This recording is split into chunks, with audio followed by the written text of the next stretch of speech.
एक सुंदर सुबह का दिन था। सुबह के करीब 8 बज रहे थे तभी एक बहुत बड़े और आलीशान घर से किसी की चिल्लाने की आवाज आती है। एक अधेड़ उम्र की औरत जो 70 साल के आसपास थी कुछ नौकरों के ऊपर चिल्लाते हुए बोली, तुम लोगों का ध्यान किधर था जब ऐसा हुआ? थोड़ी सावधानी नहीं बरत सकते थे तुम लोग? अब हम क्या करेंगे, कहाँ ढूंढेंगे उससे? यह इस महीने में तीसरी बार हुआ है। पिछली बार तो हमें वो मिल गया था पर अब तुम ही लोग जवाब देना मेरे बेटे को, और इस बार मुझसे कोई उम्मीद मत रखना। ये सुनते ही नौकरों को तो जैसे सांप सूंघ गया हो। उनके अंदर डर समा गया जैसे ही उन्होंने उस आदमी के बारे में सोचा।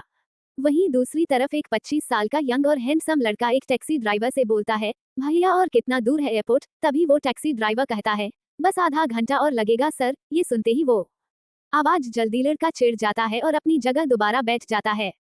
करीब 35 मिनट बाद वो लड़का दिल्ली एयरपोर्ट पहुंचा और उस टैक्सी ड्राइवर को पैसे देकर जैसे ही वो अंदर जाने लगा वैसे ही दो हटे कटे आदमियों ने उसे पकड़ लिया और अपने साथ ले जाके एक गाड़ी में बैठा दिया। गाड़ी काले रंग की बहुत बड़ी और आलीशान थी। जैसे ही वो लड़का उस गाड़ी में बैठा वो सामने बैठे आदमी को देखकर डर गया और कुछ ना बोल सका। वो आदमी भी कुछ नहीं बोला और अपने ड्राइवर को कहा, घर ले चलो। ड्राइवर ने भी देरी ना करते हुए गाड़ी घुमा ली और फुल स्पीड से घर की तरफ ड्राइव करने लगा।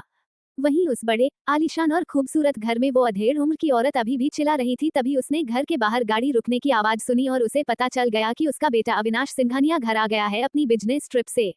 गाड़ी की आवाज सुनते ही उस औरत और सर्वेंट्स के अंदर डर समा गया जैसे सबको सांप सूंघ गया हो। वो औरत जो अभी तक चिल्ला रही थी अब उसकी आवाज भी नहीं निकल रही थी। वो जैसे तैसे होश में आई और सर्वेंट्स से कहा, तुम लोग जाओ और अपना काम करो। उसकी बात सुनते ही सर्वेंट्स तुरंत 9-2-11 हो जाते हैं और अपने अपने कामों में लग जाते हैं और जैसे ही अविनाश सिंघानिया उस लड़के के साथ अंदर आता है तो सब डर जाते हैं। अविनाश सिंघानिया जो आज ही अपनी बिजनेस ट्रिप से वापस आया और अपने बेटे को एयरपोर्ट से पकड़कर घर लाया है।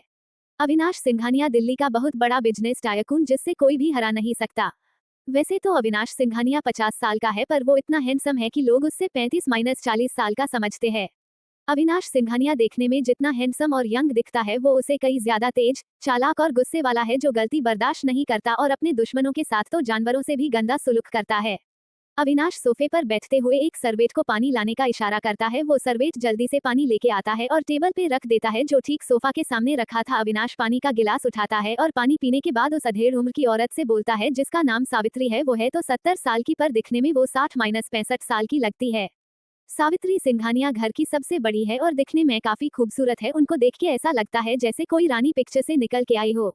अविनाश अपनी मां सावित्री सिंघानिया से कहता है, मां मुझे और कितनी बार आप सबसे ध्यान रखने के लिए बोलना पड़ेगा और आखिर कितनी बार इस नालायक लड़के को पकड़ के लाना पड़ेगा? क्या मेरी ही जिम्मेदारी है इसे पकड़ने और इसका ध्यान देने की? और अब ये कितनी बार और भागने वाला है, पूछो इसे। ये सुनते ही सावित्री उस लड़के की तरफ देखती है और कहती है, आर्यन आखिर तुम कब सुधरोगे? कभी तो अपना ये बचपना छोड़ दो बेटा, और आखिर कब तक अपने डैड को यूं परेशान करोगे? तभी आर्यन कहता है, दादी मुझे अपने तरीके से जिंदगी जीनी है। मैं थक गया हूँ इन चार दीवारों में बंद रह रहकर। आखिर क्यों मुझे बाहर नहीं जाने दिया जाता? मेरा भी मन करता है कि आजाद पंछी की तरह अपने पंख फैलाऊं और दुनिया घूमूं। इतना सुनते ही अविनाश गुस्से में खड़े हुए और आर्यन को कहा, अगर तुम्हें इतना ही जिंदगी जीने का शौक है तो ठीक है, अब आज से तुम अपनी मर्जी से ही रहोगे। मैं आज रात की फ्लाइट की टिकट बुक करवा देता हूँ। अब आज से तुम 6 महीने के लिए आजाद हो और जो चाहे वो कर सकते हो बिना किसी टेंशन के, और पैसे की भी कोई टेंशन मत लेना, वो भी तुम्हें टाइम टू टाइम मिलते रहेंगे। आर्यन ये सुनते ही बहुत खुश हो गया और अपने डैड के गले लग गया। उसके डैड ने भी उसे गले लगा लिया। अविनाश चाहे कितना भी सख्त और कठोर दिखे पर वो अपने बच्चों की खुशी के आगे और कुछ नहीं देखता। थोड़ी देर बाद आर्यन अपने कमरे में आता और अपना सामान पैक करने लगता है। आर्यन सिंघानिया 25 साल का मस्तीखोर और हैंडसम लड़का जो अविनाश सिंघानिया का बेटा है और काफी सुंदर और हैंडसम है। गोरा रंग, बड़ी आंखें, पतली नाक, छोटा मुंह और काले बाल। वैसे तो वो 25 साल का है पर वो दिखता 17-18 साल का कोई बच्चा है। आर्यन ने अभी 2 महीने पहले ही अपनी पोस्ट ग्रेजुएशन पूरी की है और अब वो अपनी मर्जी से जिंदगी जीना चाहता है।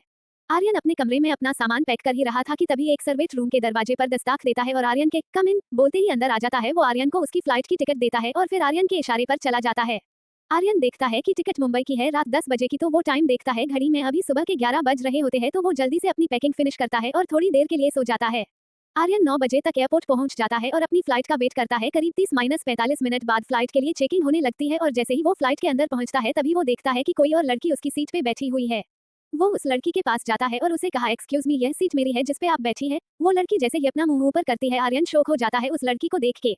आखिर आर्यन शॉक क्यों हो गया? आखिर वो लड़की है कौन? क्या आर्यन उस लड़की को जानता है?